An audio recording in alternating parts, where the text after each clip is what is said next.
Boom, what's going on, guys? Alright, so I'm going to be talking about OI, Osteogenesis Imperfecta. I have type 3. Let's begin this video. So, living with Osteogenesis Imperfecta doesn't mean you cannot get stronger. It means that you have to be smart, safe, and consistent. In this video, I'll be showing simple ways to build up strength and protect your bones and improve your health with our condition, OI, right?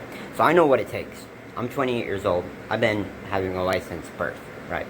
I've fractured over 100 times, countless of surgeries, so I know what it takes in order to get stronger and better with our condition, OI. So the first thing first is mindset and safety, okay? Mindset is everything for anyone and everyone, okay? If you don't have the mindset, you're not going to go about safety the proper way. You're not going to be aware or mindful about many things. So you need to have the mindset. The mindset comes from a place from within. You want to get better. Not you have to get better, you're wanting to get better. But in reality, it has to come from within, because you're striving for that betterness every single day. You want to become better every single day. You don't want to regress on a day-to-day basis. You want to improve yourself on a day-to-day basis, okay? So, first thing first, strength with OI looks different for everyone. Okay, that is very true. Every OI person out there, regardless of what type you have, is different than other OI people. That makes sense. I have type 3. So many people with my condition, type 3, doesn't act the same, look the same, have the same strength, and so on and so forth. So whatever I do, I try to be very mindful and aware of others people's conditions and their state. Okay? So some may be more fragile than me, so I have to really look at their whole thing as a whole. Their body, their mental state, their physical strength, and all that, right? I take that into account, and then I assess them from there. That's based on what I do and help them train to become better, right? But this is for individual pace, meaning you would do this on your own unless you have a PT or your parents or your brothers or your siblings or whatever the case might be. But ultimately, you need to be independent and doing this on a day-to-day basis on your own. Of course, you get assistant, like I just said, but you know, for the long-term sake, you need to be independent. I think everyone should be independent in life, right? Unless you're really. Anyways, yes. The goal isn't to lift heavy weights like a bodybuilder or as a, let's just say, normal person, because we are severely limited on what we could do and how we could go about it. Okay, so if you're looking at another person with OI lifting a lot of weight, or looking at normal people, we are normal. I'm just saying normal people because they have no condition, right? Don't look up to them like that, or don't try to achieve what they're achieving or have achieved, right? You may not get there, and that's okay, because everyone's different. So don't put yourself down just because this person is doing this and you can't, okay? You have to work with yourself and go from there. The goal is to develop stronger muscles and have better mobility to essentially reduce your fractures, okay? And this is a key thing, people, because I know what it takes, and I'll be diving into that very shortly. Always check with the doctor. I'm not no doctor, right? I'm no doctor. But I could say that the doctors have recommended some very good things, such as exercising, of course, and staying away from heavy weights. But at the same time, I went against the doctors in my own way, in a good way though, and started experimenting with other things. Not, nothing too out of the ordinary. But I did weightlift. I did many things that the doctor said wasn't good for my bones, but I did it anyways because I'm different. I have the capability of doing so, and I know I have the capability of doing so because I know what I'm capable of. So if you know what you're capable of and understand yourself and your body as a whole, right, these doctors cannot say to you, they cannot control you, so you do what you want that you're capable of. If you don't think you're capable of doing that specific thing, then don't do it, because you may encounter an injury, and I'm not trying to condone anything. So always consult with your doctor and go speak to your doctor regarding whatever you're doing, and let him or her decide if it's safe or not, and you go from there. If you think you're capable, you're capable. If not, listen to your doctor and go from there. Alright, so now we're going to be talking about dieting and nutrition. Dieting, or nutrition in general, is very important. It's one of the most important things for us OI people. Not even us OI people.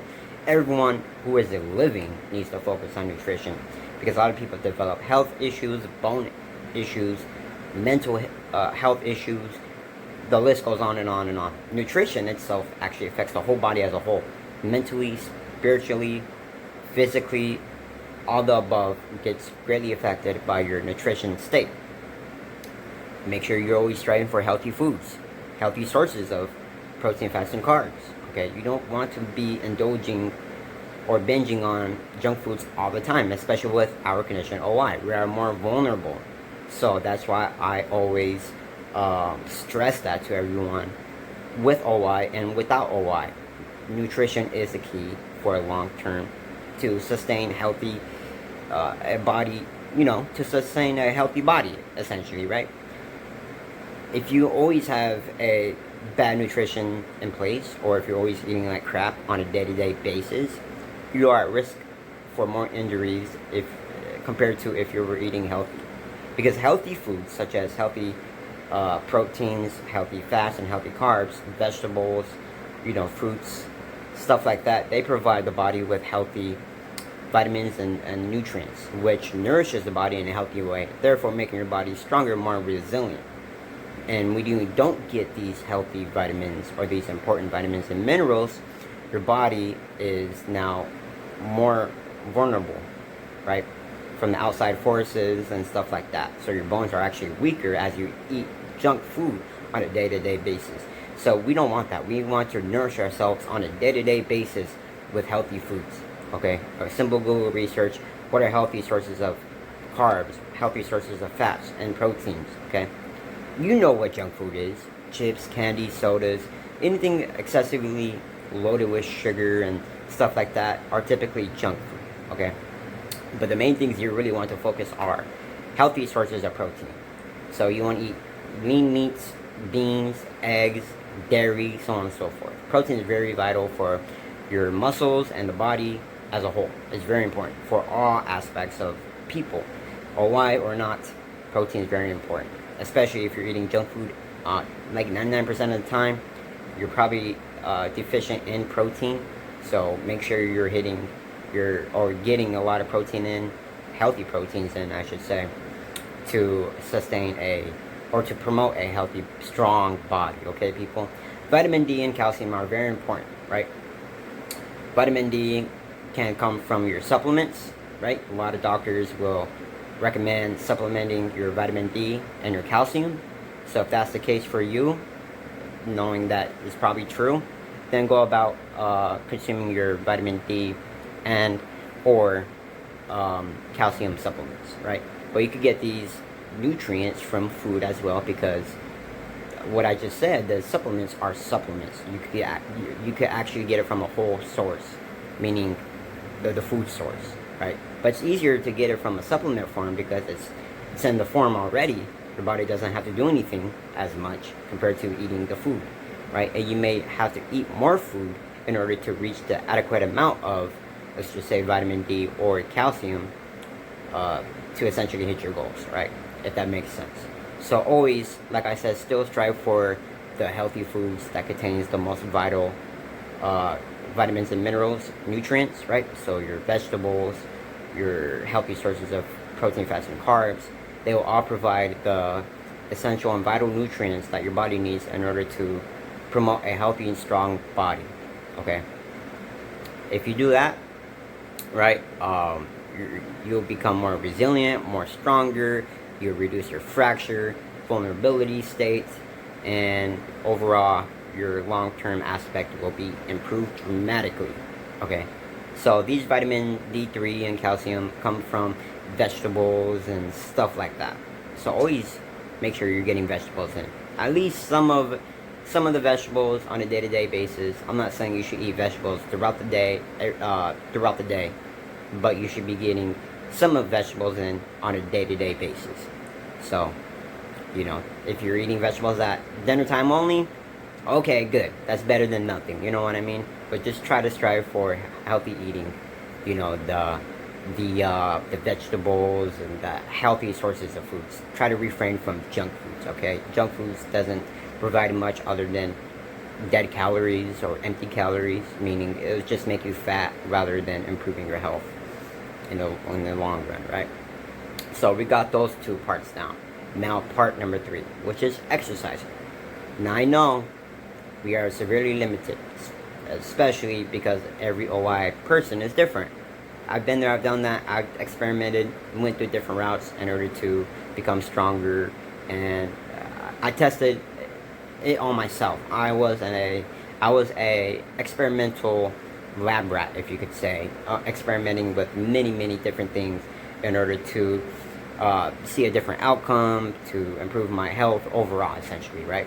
So exercising is actually vital for everyone living here on planet Earth. Everyone should get exercise. Sedentary lifestyle is not the way to go. Anyways, I'm not going to go too deep into the sedentary lifestyle, but exercising for OI people is needed. You can exercise. You can, trust me, you can. But not exercising the way normal people can, or other people, or how other OI people do, if that makes sense, right? Just because I could go to the gym and lift weights, right, that doesn't mean for you, per se, you could do the same. So, with that being said, you got to know yourself, you got to know your limitations, and you got to understand your capabilities. As I said earlier, if you know what you're capable of, do so. If you're not very confident in yourself, then I would say stay a little bit more safe. You know, give yourself that safety measure, because we don't want to encounter any issues. And don't get me wrong, I've encountered many issues going about exercising and stuff like that, but like I said, I was an experimental lab rat. I tried a lot of things to see different outcomes, to essentially to see what's the best bet for a long-term practice, if that makes any sense, right? So I want to improve myself on a day-to-day basis, but you know, every route is different, so I tried every route to see what's the best route for me. But anyways, I'm going too deep into this. Let's talk about exercise. So as I said, we are severely limited, so I'm going to give you about 3 to 4 different tips on exercising. So number 1 is resistance bands. Number 2 is swimming. I'll talk about that in a second. Number 3 is sitting down in your chair, such as I am, and doing exercise on that. And the last one is you gotta train your core. Your core is what keeps you up, keeps you intact, keeps you strong and stable. If you have a weak core, most likely everything else is going to be weak, in my opinion. Because the core is in the middle of your body. It what helps keeps you upright. It helps with your posture, so on and so forth. There's just so many things your core is involved in, right? But let's start with number 1, resistance bands. Resistance bands are lightweight, they're versatile, and they can be used anywhere. And they can be used as weights or weight training.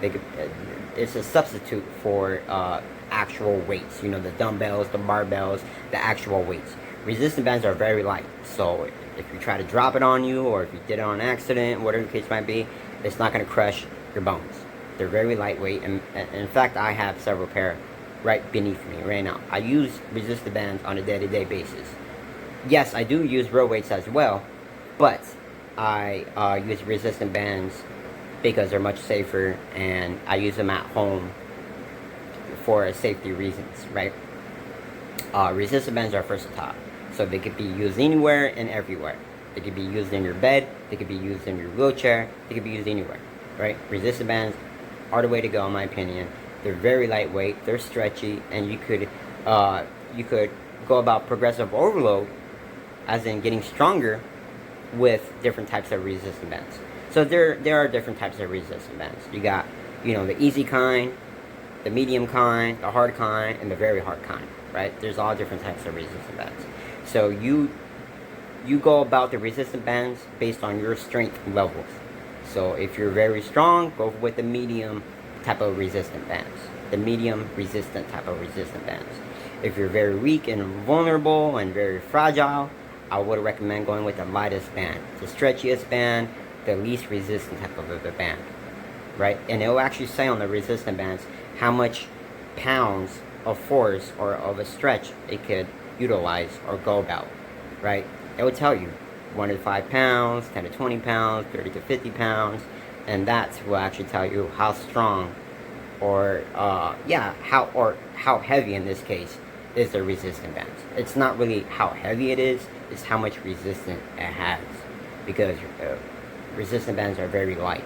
It's virtually impossible to drop it on your bones and hurt yourself, right? Now you can hurt yourself using the resistant bands if you do it improperly, or snaps back, like you're doing exercise and just snap right back, like you let go on accident, just it slingshotted right to you. Maybe it could potentially hurt you. Would it cause a fracture? I highly doubt it, unless you're really trying to break apart the resistant bands. But let's just say if it does snap back to you, which happened to me several times, it's gonna leave you like a little welt mark, like a little, a little slap on the wrist type deal. Compared to like a dumbbell or actual weight, steel type of, iron type of weight, if you were to drop that on any type of bone, I'm sure you will encounter a fracture. I'm sure. So resistant bands are very useful and beneficial for us OI people. And if you haven't noticed or know about this, elderly people use it as well. PT people who have gone through some serious injuries, they will utilize resistant bands as well. So resistant bands are probably the #1 workout tool for us OI people, in my opinion. Especially if you're weak and fragile and vulnerable, and yeah. So #2 is actually swimming, aquatic exercising. Aqua, water. Water is very, very easy on the bones.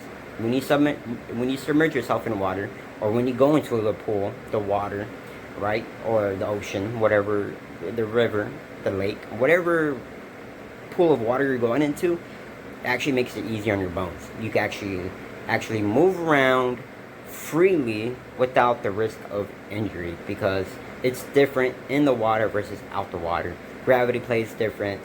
The forces in the water keep you stabilized, whereas outside of the water, you're a little bit more unstable. So this gives you the opportunity, and you should take advantage when you are in the water to start exercising. So simple movements, moving around, moving your legs, doing some crunches with your stomach, bringing your legs up to your stomach, and then holding that, doing some simple core exercises, moving your arms up and down, train shoulders, going up and push out, pull in for the chest and for the back. You can do virtually anything and everything in the water. It's the same thing as outside, but you're doing it inside the water, right? You can use resistant bands in the water, but perhaps it might be a little bit too difficult to go about, because there are different forces, acting with the resistant bands and so on. But utilizing the pool, the water, is a great way to go. Depending on where you live, there are local YMCA and therapy pools and rehab places that will actually help provide time for OI people and people with disabilities, or elderly people, to use their pools. Many of these pools, rehab pools, will be heated to help with the user, essentially. Because if the water is cold and freezing, per se, it's going to be much harder to go about exercising in a proper manner. So these heated pools will actually benefit you and get the blood pumping, give you the opportunity and the advantage to get a good workout in. So if you know any YMCAs or rehab places near you, locally perhaps, hit them up, contact them, give them what you have, as in your condition, and see what they say, right? Let's move on to seated exercising. So seated, or the bed, forgot the bed. Same thing, seated, laying down, whatever the case might be. You can still exercise. Little movements counts. Like I said, you don't have to use weights. You use resistance bands. But let's just say you don't have weights, you don't have resistance bands, you don't have a pool or water. So you can work out in your chair or in your bed. Simple leg exercises. So if you're laying down, simple leg exercises, you know, up, down, that's training your core. Up, down, crisscross, training your core, training your hips, you know, moving your arms. Look, sitting down, I'm sitting down right now, moving your arms, holding this, training your shoulders, for example. Anything and everything. Any type of movement, any type of, you know, any type of movement, guys. I'm telling you, any type of movement. You're getting your body moving, you're using the muscles, you're getting the blood pumping, and as a result from all that, you're training. That's training, right? That's training. That's the same thing what people do inside the gym, but with weights. They have to use weights in order to get stronger. Your body adapts over time. So as you're doing this, you know, on a weekly basis, you know, for you OI people, sooner than later, you're going to need to incorporate more strenuous workouts. You need to increase the intensity, or you need to increase the resistance. So adding weights, adding, you know, ankle weights around your arms, ankle weights around your legs, using resistance bands, you know, all of those will add overload, or progressive overload, or add more resistance to your workouts, therefore making you stronger, and you could progressively get stronger from that, right? If you're doing the same exercise, the same intensity, week by week, yes, you're going to get strong, but you're going to be stagnated with that same strength. You're going to be maintaining that strength, right? And the goal is not to be like ultimately the strongest OI person out there, but you want to progressive overload, you know, week by week, right? Take it very slow. So start slow, you know, do your basic movements, and then if you notice you're getting stronger and these exercises are beginning to become a little bit more easier, then you could start adding more progressive overload to your routine. So like I said, increasing the intensity, using resistance bands, adding stronger resistance bands, whatever the case might be, you just need to increase the progressive overload. The last one is core training. I kind of mentioned this with the seated exercising, with the water exercising as well, or the bed exercising, all the above, essentially. Like I said, basic leg movements that will train your core, crunches. I'm doing crunches right now in my chair, you know, wheelchair, as you can tell by the handlebars. And yeah, people, so it's very important to train your core. It's just very important to train your core. If you guys need tips or exercising protocols for core training, let me know in the comments down below, and I'll gladly help you provide a list of core exercising protocols for you. But you know, you got to work with yourself. Like I said, everyone's different. A lot of people have different limitations. So if you could do leg flutters, crunches, whatever the case might be that trains your core, go about it, and I guarantee you'll see results. Okay. Now let's talk about lifestyle habits, people. Getting stronger doesn't end with food and exercise. It really doesn't. There's more to this. Sleep is when your body repairs itself. Consistency is the key. And don't forget, using mobility aids or support doesn't mean you're weak. You need the support and assistance in order to get stronger, because we are severely limited in the first place. So using walkers to help strengthen your legs, using the pool because it keeps you more stabilized, asking your mom or your parents or your friends or your PT to help stabilize you will make you stronger at the end of the day. It's all about progressively, you know, getting better, progressive progress, progressing over time. Okay, people? You're protecting your body with the support things, right? Holding on to the rail. Like when I train my legs, for example, I will hold on to like the handle right there, or my desk. You know, I'm not just gonna free balance myself thinking or hoping I'm gonna stabilize myself knowing that I already have weak legs. No, I'm gonna hold on to something and stabilize myself and go about the exercise. Remember, it's all about safety too, people. You gotta be very safe, and you gotta have the mental states and the mindset what I'm trying to get at. The mindset of being safe and progressing, right? Alright, so we pretty much covered the whole basics of getting stronger with OI. I really did. Like, those are the very basics. Your nutrition, your exercising, your lifestyle, and the mindset are the most important and basic tips you could go about and understand and have the knowledge. If you don't have the knowledge in the first place regarding all of this, right, it's going to be very tedious to go about getting better and stronger and healthier as a person, right? Even as a regular person, normal person, right? If they don't have the knowledge, it's going to be very tedious for them to go about what they're wanting to go about, achieving, you know, a better health, a stronger body. You know what I mean? And that's it, people. Alright? So, if you found this helpful, please drop a like. Share this with someone who has OI and that is wanting help, or that should get help. You know what I mean? Now, they don't have to contact me, but when they watch this video, they'll understand. And based upon my experience with OI, because I have OI too, they will think to themselves, oh man, I'm gonna start improving myself. Alright? So share this with a person that has OI and subscribe for more tips. Let's get stronger together, guys. I know what it takes, okay? But if you guys do need coaching or anything like that, hit me up. DM me, leave a comment down below, inbox me on TikTok or Instagram. Links are in the description.